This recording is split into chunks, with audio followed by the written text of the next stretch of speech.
there are tough decisions the government has to make because there are sentiments where how much more people can we take? So I do understand that there is a migration process for opportunity. Caribbean people are migrating people. I am Antiguan. I am Grenadian. My mother's mother's from the Dominican Republic. You can't get more integrated than I am. And you're right. I am their success. Those migrants, I am their success. So you're right. But government have to ask them, we have to ask ourselves, how much more can we take? We know we can't take any more. So therefore, you are right. We need a registration system to monitor and to protect because we haven't even overcome our crisis as yet. And then we're faced with this. In the beginning, I saw it as a Curacao and Aruba problem in the beginning, but now it's St. Martin's problem. So one of the things that I would urge through you, Patrice, maybe we can have a dialogue with the persons in the community because I do think that we need to start to register. We do understand the plight of the Venezuelan people and we want to avoid having that xenophobia. We want to avoid having persons. We are a multicultural society here in St. Martin. And I am so glad of this country that I was born in, that you don't have clashes between different races, different colors, etc., in comparison to other countries. So indeed, it is a safe place. But we want to even make it safer to make sure that Venezuelans aren't targeted and that you are able to integrate into this system and indeed contribute, because that's something that we need for persons. Once you are working, you should contribute to this country. But indeed, we have to work on making sure that the status of individuals that are here for specific, for assisting in the reconstruction of St. Martin, that they have some form of legal documents here on the island. I have a question to the members of the SER. First off, I understood that the purpose of this forum was opportunity and problems. So I didn't hear much problems. All I heard was the opportunities for you guys. Now, I want to say that we really sympathize with what's taking place in Venezuela. It's terrible what's happening over there.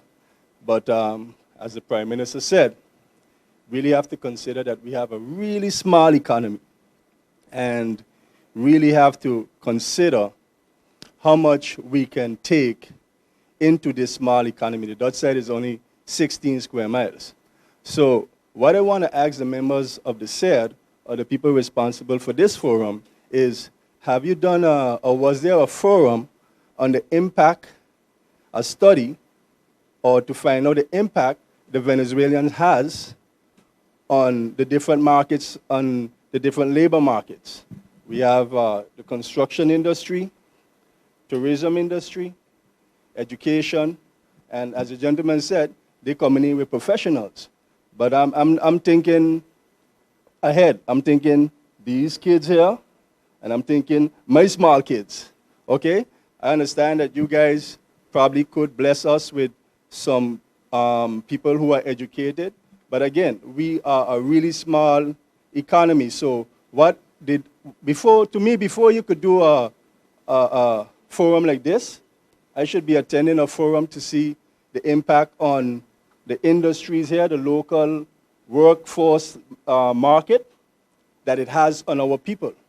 Because I'm a project manager in the construction industry, and I'm telling you, it has an impact. And it's not going to get better. So we need to solve that and look into those problems first, and there is going to be problems before even I should be sitting, to me, in a forum like this. Now, I'm not saying that we shouldn't consider any other alternatives, but I think before we can go deep into the opportunities, because, like I said, I ain't hear no problems, we need to keep a forum to find out, sit with a couple of professionals in the different industries and ask them what is the effect. This forum, this lecture is organized for the people to ask questions like you did, to receive information. Oftentimes, we are confronted with these type of questions. The SER is not the government. We are not the parliament. We are an advisory body. And although I understand your question, we live in a country in which we have different institutions. We have the Ombudsman, we have the General Audit Chamber, we have the Council of Advice, we have the Social Economic Council. These institutions were placed here to assist government. We all have a role to play. We all have a role to fulfill. And yes, we are here for our kids and our grandkids. But we have to understand the role of each institution. Your question specifically, what will happen, or what can we do? I think we have 15 elected officials that we need to start holding accountable in this country, which we don't do. And my personal opinion is that the SER cannot solve the problems, all the problems of this country. We only give advice. It is up to the government of this country to address the concerns of the people of St. Martin and also your concerns that you express here today. Now, moving forward, the experts explain what is happening. We all know what's going on with the Venezuelans in St. Martin, but nobody wants to touch it. Nobody wants to place their fingers on the issues that matter. We know what took place in St. Peter's, but nobody is talking about it. So the SER took it upon themselves to bring this matter to the people by giving you information to bring awareness. But to solve the problems, like I said, we need to hold our elected officials accountable. Accountability in St. Martin is zero. When we start holding our elected officials accountable, things will change. The SER cannot solve St. Martin's problems on its own, and I might sound a bit emotional, but for 8 years, we've been advising government. And you often get a question, yeah, but Gerard, are you talk about this? Oh, Gerard, are you talk about that? We are an advisory body. That's all we are.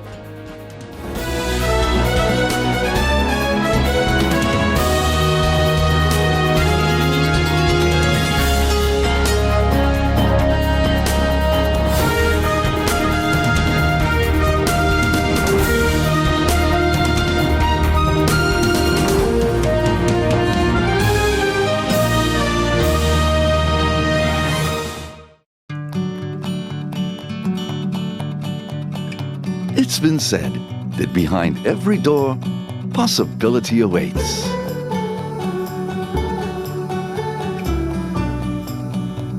How much possibility depends on which door you open first.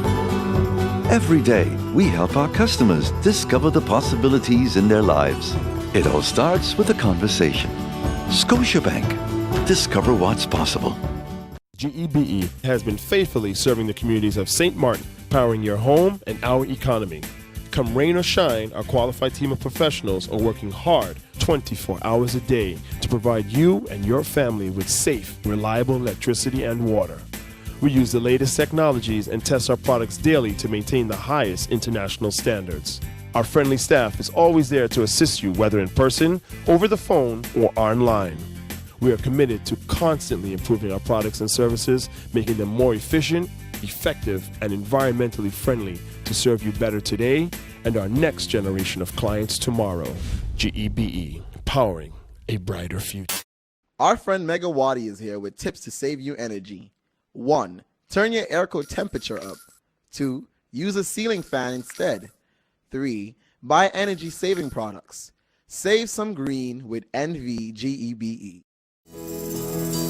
You deserve it, my hallelujah. My hallelujah belongs to you. Sing it, everyone. Sing it. Let me hear you from the bottom of our hearts. My hallelujah belongs to you. Oh, my hallelujah. My hallelujah belongs to you.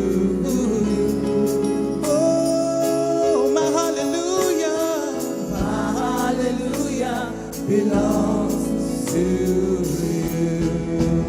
You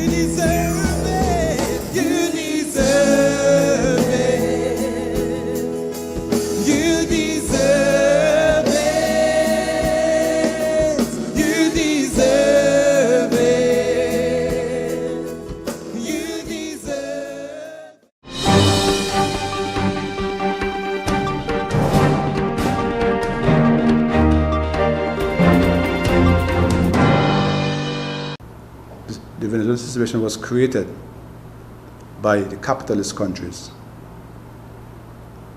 with their propagandas and lies. And only persons who know the reality of Venezuela would understand the plight of those people. Both France and Holland has imposed something on the island which, if our local politicians understood geopolitics and international relations, they would approach this matter differently with the Dutch government in Holland, because they are the ones who should bear whatever responsibility or burden that comes along with these persons coming from the mainland of South America, Venezuela. That's their responsibility. It means that if there's a price tag, they should carry the price tag, not St. Martin in all terms.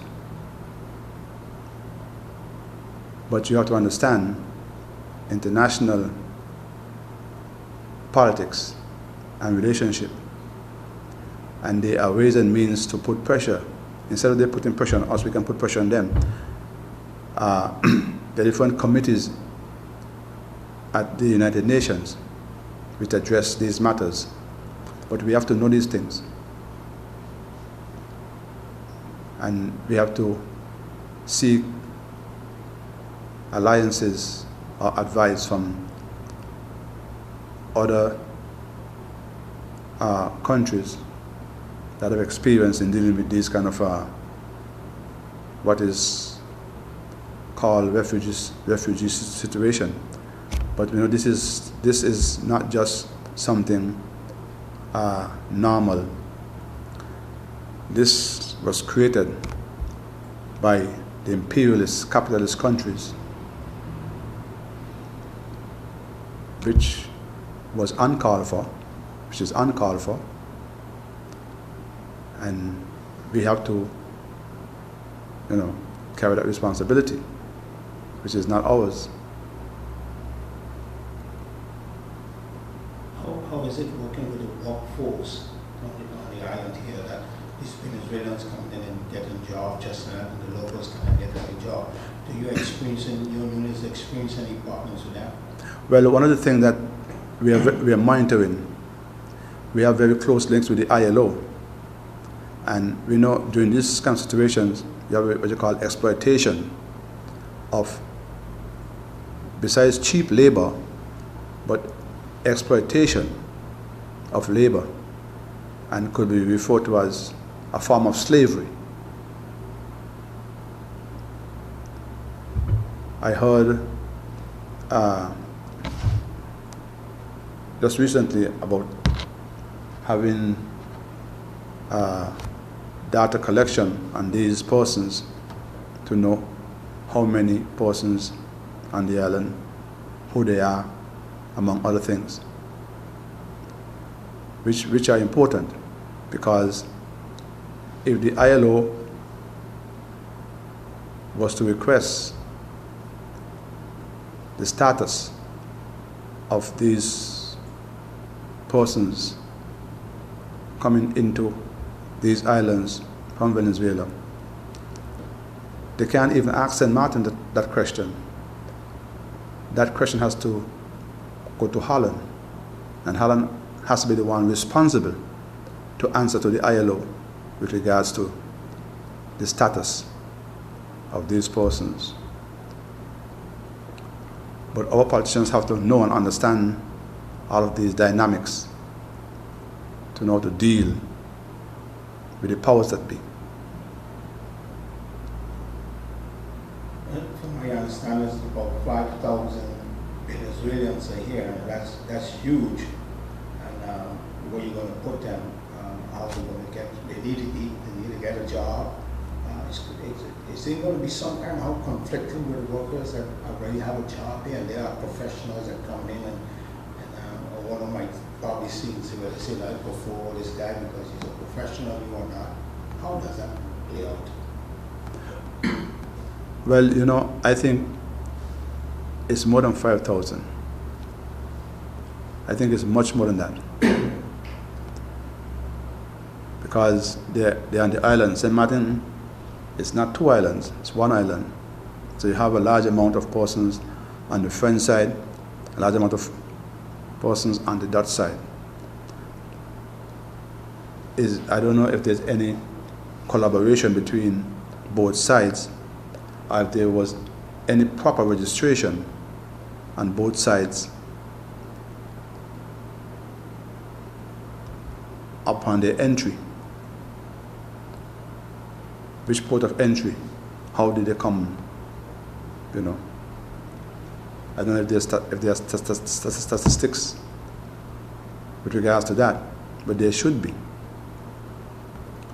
Because, and the other thing that being part of the ILO, this is not just a simple matter, you know. The same way how the ILO would intervene in other countries all over the world when there's this kind of a labor situation, they are looking at St. Martin. St. Martin is not an independent country, so the matter cannot be addressed to St. Martin directly. It has to go via The Hague. And they in turn would ask the department here, which is responsible for labor, those information. So they better have the information. So the local government has to find ways and means to work and get the relevant information in case they are called upon to supply such. And as a trade union, what we normally do, we normally run surveys. And that's a project that we may be undertaking just now, especially monitoring companies that we represent that is going through the phase of reconstruction, renovation, and so on, you know. Because for us, it's important that when we have to deal with the ILO and questions are asked as a trade union, that we can give appropriate and relevant answers accordingly.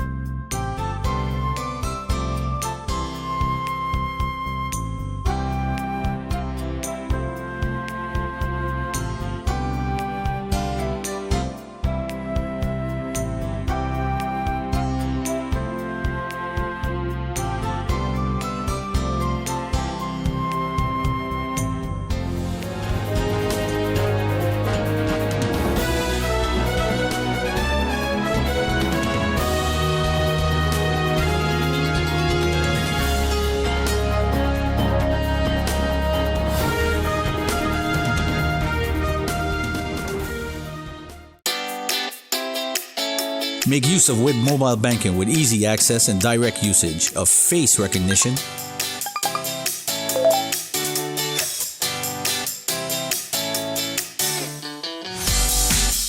PIN code,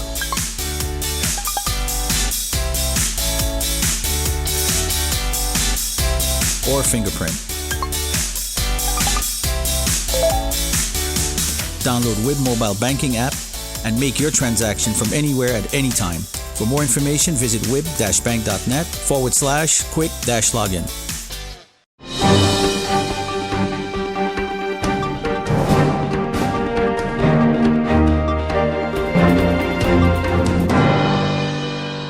And one of the things the Netherlands decided, said, okay, we're going to work with you all, but we have conditions. We want to make sure that there's transparency. We want to make sure that the proper people are in the supervisory board.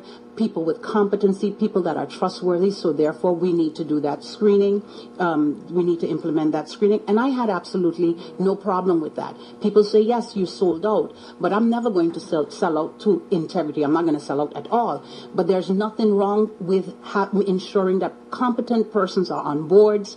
So you were in agreement that they should be screened? I was in total agreement, and I'm still in total agreement for all members to be screened on all of our government-owned companies, because, Lady Grace, across the board in our government-owned companies, it's a mess. There's a mess in GB. There's a mess at times in Salem. There's a mess at the harbor at times. You saw what happened at the harbor. And the airport, it's a mess. So indeed, the idea was to standardize the process. So it's not only for the airport, but across the board for all government-owned companies, for all of them to go through the same process. Then there was sabotage as to which minister will sign. And one minister didn't want to sign. It was a back and forth. Nevertheless, here we are. We could have been much further. And instead of them doing May, so participating, you started to see the sabotage where they put down they started to put things in the newspapers that the Prime Minister is want to fire the airport workers. Never had that conversation. He's mentioned that also about G also. Indeed, they had so many talks and just to derail the process and turn the people against me. But nevertheless, my objectives were straight. We want the monies. This is what we have to do for the monies. Let's proceed. They agreed. We all agreed. We made a decision at the Council of Ministers. It's just about executing those decisions. End of the story. So, of course, the Netherlands saw the delays and the delay tactics, and they got frustrated. So I could not defend what my own people was doing. So my own people was sabotaging the process when the airport asked for the monies, and they got the approval to get the monies, but the conditions is what they don't want to meet with. And then they started speaking about getting funding from Honduras Bank or Belize Bank or you name it. They started looking for other alternatives when that was not part of the agreement. And in any case, I'm happy to state that 100 million was approved. They can get it. It can be signed within short, October 4th to, I believe it's this week, it can be signed. The question, however, is, and this is something we're going to pose to Parliament, because in the motion they indicated that we cannot sign any contracts, I have to read specifically, but as a caretaker government. However, as caretaker government, as customary, you can proceed with things that were ongoing. You cannot introduce new stuff. Okay. So the question, and we're going to write to the Parliament and ask for clarity, because if you're telling me on October 4th or this week coming that we cannot sign that agreement, it means the airport will not get that 100 million. So that sets us back again. And that will set us back. So that is something that today we're going to draft and send to Parliament for them to clarify and let us know. And I will wait for that answer from the Parliament to let us know whether they are going to halt this monies from the airport that everyone has been ranting and raving that needs to be repaired because they need money now.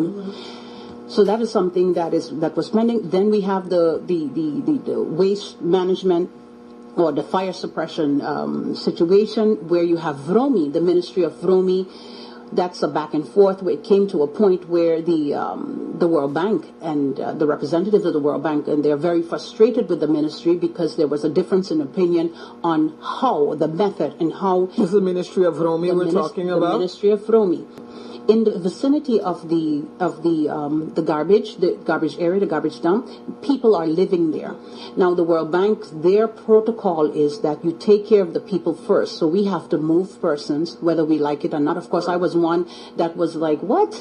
We have to move them. We have to pay them. If they have jobs, find housing we have to find housing for them. I was really upset about that, and that's something that I lobbied. I was upset to the fact that it would delay the other part of the process. But then you had questions such as, why should we pay for illegals living in that area, and not all persons are illegal. But it was a learning process, because I also learned that not everyone there is illegal. You have Dutch citizens living in that area as well. They are very comfortable. The question is, it's a problem of government, not This government, past governments, we allowed it to happen for all these years. And we needed to take care of that situation. And it's just that now our fire, we have a fire at the dump, internal fire, that needs suppressing, but we have to take care of this issue first.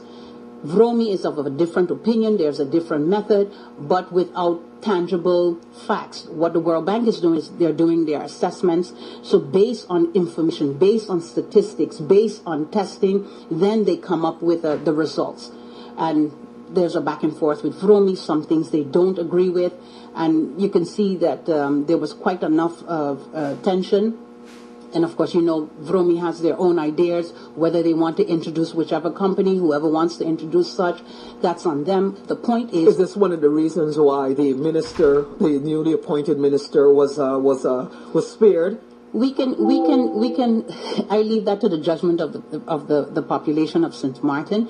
But indeed, we know that I would say my Miklos Shumain, Gitterson, former minister of Vromi, I would dare say that he was really fighting an uphill battle where he had staff that was not functioning for him, and was not working in his favor. I don't understand, and I was clear about it. I was never silent about it. I even told the new minister the same thing. I told him, I said, I don't like what you did to him. And I'm very open about stuff like that. I'm a person, if I give you my word, I give you my word. I can't work with you if you're against me. So if you're against me, you can go your way, and I will go mine, and we can part ways, and much success to you. But if you're working with me, let's work together as a team.